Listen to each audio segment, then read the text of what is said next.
दज्जाल का फितना तारीख इंसानी की इब्तिदा से लेकर इंतहा तक के तमाम फितनों से बड़ा और खतरनाक फितना है, जिसकी बड़ाई और शिद्दत का अंदाजा इस बात से भी लगाया जा सकता है कि हर एक नबी अलैहिस्सलातु वस्सलाम ने अपनी अपनी उम्मत को दज्जाल का फितना से डराया।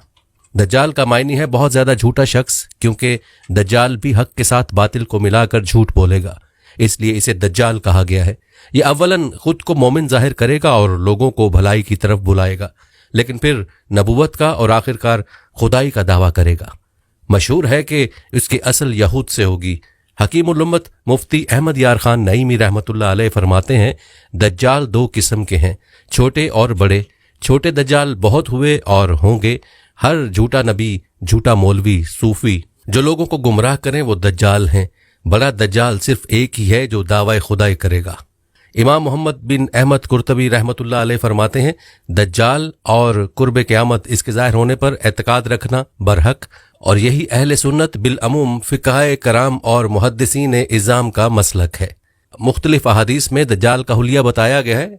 इन तमाम को सामने रखने से दज्जाल का जो हुलिया सामने आता है वो यह है कि दज्जाल एक जवान मर्द होगा, दराज कद और एक आंख से काना होगा, और कानी आंख ऐसी होगी जैसे फूला हुआ अंगूर हो, जबकि इसकी एक आंख खून आलूद होगी। इसका सीना चौड़ा और जरा सा अंदर की तरफ धंसा हुआ होगा। दज्जाल की पेशानी चौड़ी होगी और दोनों आंखों के दरमियान काफ फे रे यानी काफिर लिखा हुआ होगा, जिसे हर मुसलमान पढ़ सकेगा, चाहे उसे पढ़ना आता हो या ना आता हो, और इसके बाल घुंघरियाले होंगे। दज्जाल के निकलने से पहले दुनिया की बहुत बुरी हालत होगी, जैसा कि अहादीस मुबारका के मज़ामीन से पता चलता है कि उसके निकलने से 3 साल पहले ही दुनिया में आम कहत फैल जाएगा। पहले साल आसमान 1/3 बारिश और जमीन 1/3 पैदावार रोक लेगी। दूसरे साल आसमान 2/3 बारिश और जमीन 2/3 पैदावार, जबकि तीसरे साल आसमान सारी बारिश और जमीन सारी पैदावार रोक लेगी, हत्ता कि आसमान शीशे का और जमीन तांबे की हो जाएगी। उस खुश्क साली के सबब तमाम चौपाए हलाक हो जाएंगे, फितने और कत्लो गारत गरी आम हो जाएगी, आदमी एक दूसरे को कत्ल और जिला वतन कर रहे होंगे। तब दज्जाल मशरिक की सिमत एक असबहान या खुरासान नामी शहर से निकलेगा। ग़िज़ाई कहत के अलावा इल्मी और रूहानी कहत भी बर्पा होगा। दीन के सिलसिले में लोगों में ज़ौफ़ पैदा हो चुका होगा। उलमा और दीनदार लोगों की किल्लत होगी। दज्जाल जमीन पर 40 दिन रहेगा, जिनमें से एक दिन 1 साल के बराबर, एक दिन 1 माह के बराबर और एक दिन 1 हफ्ते के बराबर, जबकि बाकी अय्याम साल के आम दिनों की तरह होंगे। इस मुद्दत में दज्जाल अपने गधे पर सवार होकर सारी दुनिया का चक्कर लगाएगा। गधे का जुस्सा इतना बड़ा होगा कि दोनों कानों के दरमियानी फासला 40 हाथ के बराबर होगा, और इस गधे की रफ्तार का यह आलम होगा कि 1 कदम उठाएगा तो 1 मील की मुसाफत तय करेगा, और रुए जमीन का कोई मैदानी, सहराई और पहाड़ी इलाका ऐसा बाकी नहीं बचेगा कि जहां वो ना जाए। अलबत्ता मक्का मुकरमा और मदीना तैयबा पर फरिश्तों का पहरा होने की वजह से उनमें दाखिल ना हो सकेगा, बल्कि मदीने के बाहर दलदली जमीन में पड़ाव करेगा, और मदीना पाक में जलजले के 3 झटके आएंगे, जिसकी वजह से हर काफिर और मुनाफिक मदीने से भाग निकलेगा और दज्जाल से जा मिलेगा। उस रोज मदीना पाक हर मुनाफिक और फासिक मर्द औरत से खालिस व पाक हो जाएगा। इसीलिए उस दिन का नाम योमुल खल्लास भी है, और बाज रिवायत के मुताबिक बैतुल मुकद्दस और कोह तूर पर भी नहीं जा सकेगा। दज्जाल तरह तरह के शौबदों के जरिए लोगों का ईमान बर्बाद करने की कोशिश करेगा। हदीस मुबारका में है कि दज्जाल के साथ रोटियों के पहाड़ होंगे। दज्जाल के पैरोकारों के अलावा बाकी लोग सख्त तकलीफ में होंगे। उसके साथ 2 नहरें होंगी, जिनमें से एक को जन्नत और दूसरी को दोज़ख कहेगा। दर हकीकत जिसे वो जन्नत का नाम देगा वो दोज़ख, और जिसे वो दोज़ख का नाम देगा वो जन्नत होगी। उसके कहने पर आसमान से बारिश बरसेगी और लोगों के सामने वो एक शख्स को कत्ल करके फिर जिंदा कर देगा। दज्जाल के फितनों की वजह से अहले ईमान सख्त परेशानी और तंगी के आलम में भाग कर दुखान नामी एक पहाड़ में पनाह लिए हुए होंगे, लेकिन दज्जाल उनका पीछा करके पहाड़ का घेरा कर लेगा। अहले ईमान सख्त भूख और तकलीफ में मुब्तला होंगे। तब अल्लाह पाक हज़रत सैयदना ईसा अलैहिस्सलाम को नाजिल फरमाएगा। हज़रत सैयदना ईसा अलैहिस्सलाम को देखते ही दज्जाल ऐसे खुलेगा जैसे पानी में नमक घुलता है, और आप अलैहिस्सलाम दज्जाल को मकाम लुत पर कत्ल करें और उसके पैरोकारों में से किसी एक को भी जिंदा न छोड़ेंगे। एक मर्तबा मैं समंदर के सफ़र पर निकला। मुसाफिरों की कुल तादाद 30 थी और हम सब एक कश्ती पर सवार थे। हमारा सफ़र इंतहाई इत्मीनान के साथ कट रहा था कि अचानक हवा चलना शुरू हो गई और समुद्र में तूफान आ गया। इस शदीद हवा और तूफानी लहरों के हमारी कश्ती और समुद्र में मौजूद दीगर कश्तियां डोलती जाती। कश्ती के मुसाफिर सूरत हाल से परेशान हो गए और हर कोई अपने अपने खुदाओं को पुकारने लगा, क्योंकि किसी को कुछ समझ में नहीं आ रहा था कि क्या करे। समुद्र से उठने वाली लहर एक सिमत की बजाय हर तरफ से कश्ती को अपनी लपेट में ले रही थी। थक हार के मल्लाह ने भी चप्पू छोड़ दी और एक तरफ बैठ गया।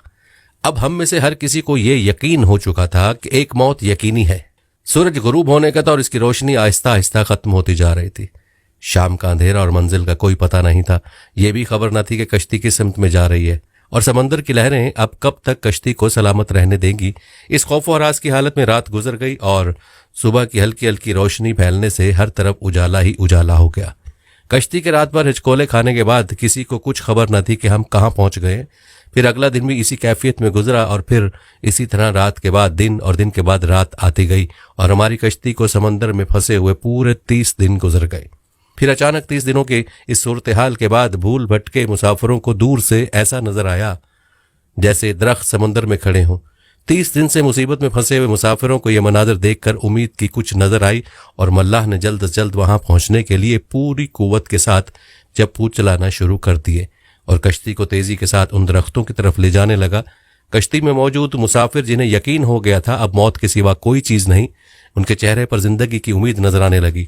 फिर कश्ती जूं जूं करीब होती गई दरख्त साफ नजर आने लगे। मुल्लाह पूरी कुव्वत से कश्ती चला रहा था कि सूरज गरूब होने से पहले पहले उन दरख्तों तक पहुंच जाए, ताकि कहीं ऐसा ना हो कि अंधेरा हो जाने के बायस हम उस आखिरी उम्मीद से भी हाथ धो बैठे। फिर कश्ती आहिस्ता आहिस्ता उन दरख्तों की तरफ बढ़ती रही और जब दरख्त करीब हुए तो सारे मुसाफिरों को ये जानकर खुशी हुई कि यह समंदर में वाक़ कोई जजीरा है। अभी तो सूरज मुकम्मल गरूब नहीं हुआ था कि कश्ती जजीरे के किनारे पहुंच गई। मुसाफिरों को इस जजीरे पर उतरे ज्यादा देर नहीं गुजरी थी। दरख्तों के दरमियान में से एक अजीब व गरीब जानवर निकला। उस जानवर के पूरे जिस्म पर बाल थे और इस कदर लंबे और घने थे कि यह मालूम ही ना होता था कि जानवर का अगला हिस्सा कौन सा है और पिछला हिस्सा कौन सा। सारे मुसाफिर इस अजीब व गरीब जानवर को देखकर हैरान और परेशान हो गए, क्योंकि उनमें से किसी ने भी इससे पहले ऐसा जानवर देखा ही ना था।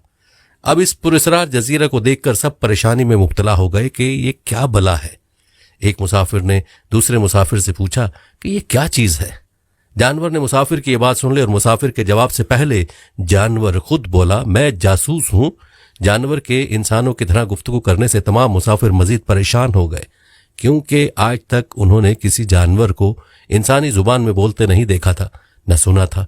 चुनाचे सब ये समझने लगे कि हो न हो ये कोई जिन है और हमारे सामने आ गया है। तुम्हारी जासूसी का मकसद क्या है और तुम किसके लिए जासूसी करते हो? एक मुसाफिर ने हिम्मत करके उससे पूछा। मैं जिसके लिए जासूसी करता हूं उसे तुमसे मिलने का बेहद शौक है। वो तुमसे बातें करना चाहता है, लिहाजा तुम मेरे साथ चलो। ये सुनकर तमाम मुसाफिर हैरान परेशान चुपचाप उसके पीछे हो लिए। वो अजीब व गरीब जानवर दरख्तों के दरमियान रास्ते से होता एक पुराने महल के सामने जाकर खड़ा हुआ। महल को चारों तरफ से बुलंदोबाला दरख्तों ने घेर रखा था। मुसाफिरों ने वहां पहुंचकर परेशान नजरों से उसकी तरफ देखा और फिर जानवर की तरफ सवालिया नजरों से देखने लगे। जानवर फिर आगे चला और सब मुसाफिरों को